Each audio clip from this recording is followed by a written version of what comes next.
A year of cleaning, building, and restoring. It's been 12 months of ups and downs for those in Grange after Hurricane Harvey destroyed their homes, memories, and stability.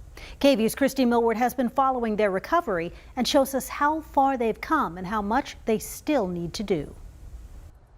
It's amazing at how water works. I mean, you don't mess with it. Today, the Colorado River in Grange sits just above 4 feet, a vast difference from 1 year ago when it crested at more than 54 feet. I can't believe it got that high. Kelly Smith shows me how the water tore apart her home. My porch that was there, if you look like right straight between here, it was found right out there. 6 feet of water filled what was left. It's the front of the house, and you can see the line right there where it was at. Smith lives in the mobile home park where floodwaters from Hurricane Harvey destroyed more than 170 homes, including hers. Losing it all. This was hard. Still hard. 8 months later, after living in motels and staying with friends, Smith moved back to her lot and into a FEMA trailer. But that's not the case for everyone. At one point, this place was full, and it's just weird looking around now and seeing it empty. Many of those we've lost to other communities because, you know, it's difficult to wait. Joy Cameron is the president of the Fayette County Disaster Recovery Team and says Harvey impacted about 700 families in Fayette County.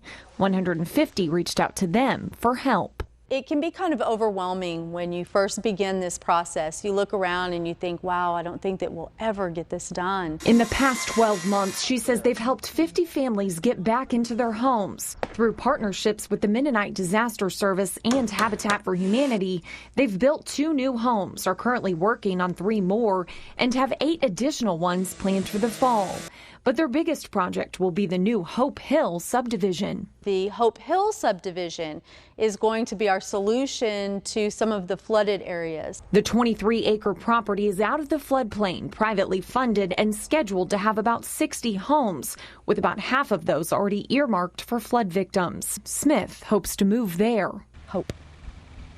Perfect name. But Cameron says they won't be ready to start building on the Hope Hill property for another year.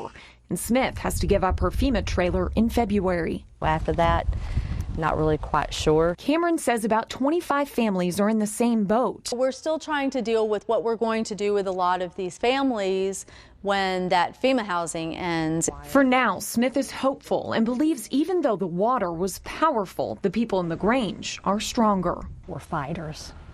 We're survivors. And we're going to be okay. In Grange, Christy Millweard, KVUE News. The disaster recovery team says they still need volunteers and monetary donations. If you want to help, we've got all the information you'll need on our website, KVUE.com. And stick with KVUE for coverage all week as we lead up to Saturday, the day Hurricane Harvey made landfall 1 year ago. Tomorrow, we're in Rockport with how the city is still recovering from the massive storm.